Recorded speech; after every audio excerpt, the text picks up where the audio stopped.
Ah, yes, Sueño Derbez. What has this man done to my childhood besides make me cry my heart out? Now, personally, me, guys, I have a love-hate relationship to this guy.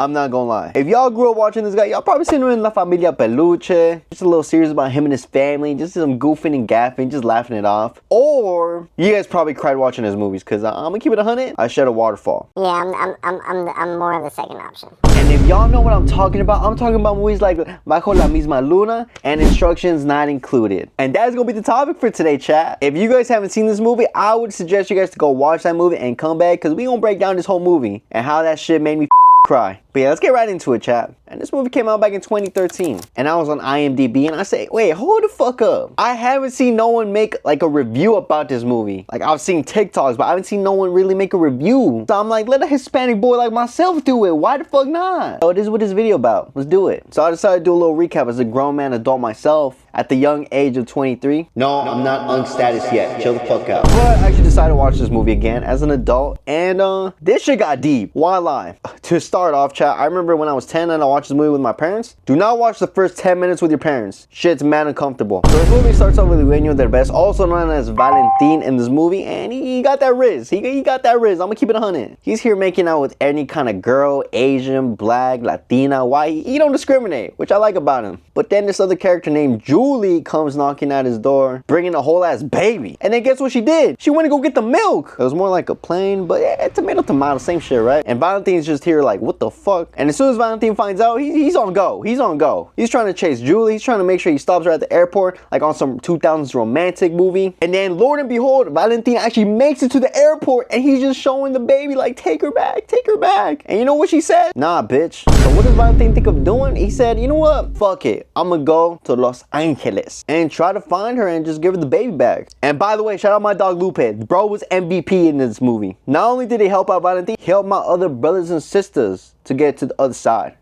W Lupe in the chat. I don't know, something about Lupe too. He just gives me like cool unk vibes. I don't know. That's just me though. That's just me. He just gives me cool unk vibes. You know what I'm saying, chat? And Valentin actually ends up going to the hotel where Julie took that one picture, and he said, yo, you know where this girl's at. So he ends up getting into the property, and Lord and behold, he put the girl down for a bit, and she decided to go swimming with the fishes. Shit not sweet out here. Oh my God, Valentino, hey, wait, get the pasa away. Bro's at the top of the floor trying to find Julie, and he sees the baby trying to be Aquaman for a second, and jumps without hesitation. W dad in the chat. Can I get a W dad in the chat? And he saves her. And I ain't gonna lie, bro, this is another MVP of the movie so far. My boy Frank. He offers Valentin a job and says, hey bro, you just gotta become a stunt. I'll give you good money and you could raise her and give a good life here, because let's keep it a buck. If you take the baby back to Mexico, they're just gonna take her away from you and put you in jail. So Valentin says, fuck it, I'm down. And there's like a cute little montage of her growing up. It's so sweet. Like it's giving sweet. And as that goes on, you see Valentin's life of him being like a stunt double. Fun fact, everybody get Johnny Depp in this movie, but bro's busy filming Pirates. But that would have been dope if he was in that shit.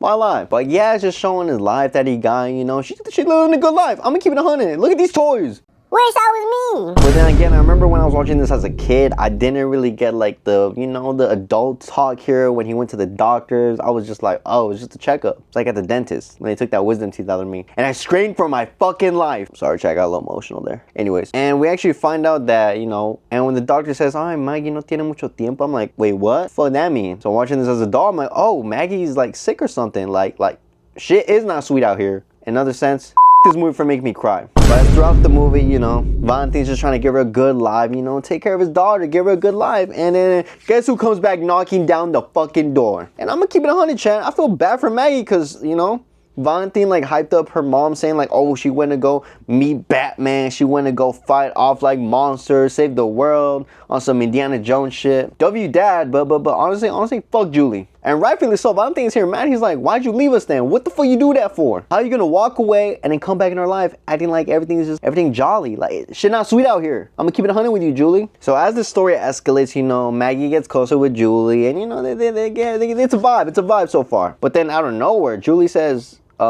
I want my daughter back. But I'm gonna keep it 100. How are you gonna come back and be like, oh, I want you back when you was gone the first 6 years of her life? Please don't make me rage quit this shit. Like, she really trying to rage bait me when I was 10. Fuck we talking about, bro? So throughout the end of the movie, Valentine and Julie, they basically just have a custody lawyer segment. And let me skip forward the boring parts. Because at the end there, Valentine ends up winning the court case. Meaning he gets to keep Maggie. But why the is there still 20 minutes left in the movie if he won that shit? Which is then come to find out, Julie wants to ask for a paternity test. Mind you, 10-year-old sure didn't know what the fuck that meant. But 23-year-old me? But 23-year-old me now that knows what that means? Huh? You gonna tell me that you pulled up to Valentine, gave him a baby that wasn't his, left, and years passed by, you wanna come back get your daughter, and now you wanna sue the man that raised his daughter that wasn't his? Like, I thought Thanos was a villain. You really competing up there for one of them. You might be in Mount Rushmore, why lie? And as it comes to find out, Valentine was never Maggie's dad, which I'm keeping it 100. I don't give a fuck, bro. That's still her dad. I don't care. That's still her dad. I knew shit was too good to be true, bro. She ain't sweet out here. And as Valentine's saying bye to Maggie, it's very emotional. I might have shed a couple thug tears, why lie? So Julie's ready to go take Maggie, and then he's like, you know what? Let me go check him on the record. Like, well, why are they taking so long? And it comes to find out, Valentine just stole Maggie and took her to Mexico. Oh yeah, and then that guy, I guess he's there too, yeah, fuck it. And Valentine decides to just take Maggie back to Mexico and just live the rest of their lives. And I'm gonna keep it 100. W dad. Because Julie was some real villain here. I'm gonna keep it 100. And then Valentine takes Maggie and they meet their old friends back in the beginning. Like, that shit's sweet. It is so sweet. I'm gonna keep it 100. I shed happy tears, bro. But then when Maggie and Valentine get there, they find out that, you know, Valentine's dad, that motivated him to not be scared, he passed away, bro. RP to go. And then Julie pops up. I'm like, bro, like, what you doing? But Valentine just says, it's fine. At the end of the day, it is your mother, so go hug her. Again, W dad, bro, because she was a real villain. I'm gonna keep it 100. And I'm here like, oh, we might actually get a happy ending. We might actually get a happy ending here. Like, Julie's just gonna let them be, live in Mexico rest of their lives, live a good life. And they're just on the jet skis, they're swimming, they're climbing mountains. It's sweet out there. It's sweet. It's a happy ending, right?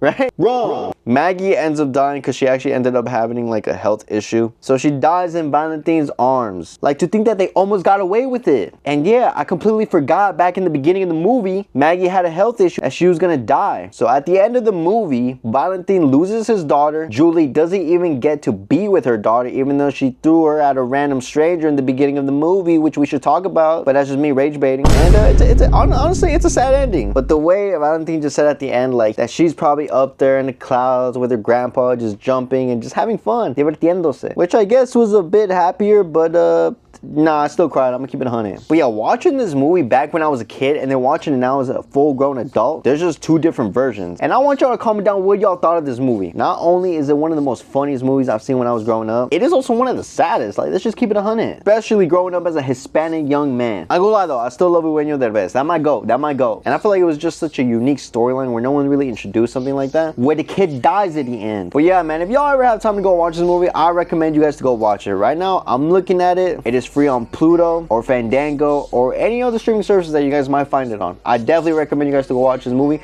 But again, this shit is not for the lighthearted. Like I said, chat, this is like a different kind of video. We're gonna do movie reviews here, cause why the fuck not? But yeah, chat, that was my breakdown of Instructions Not Included. Let me know what y'all thought in the comments. Comment down any movie you guys want me to do a review about too. Peace.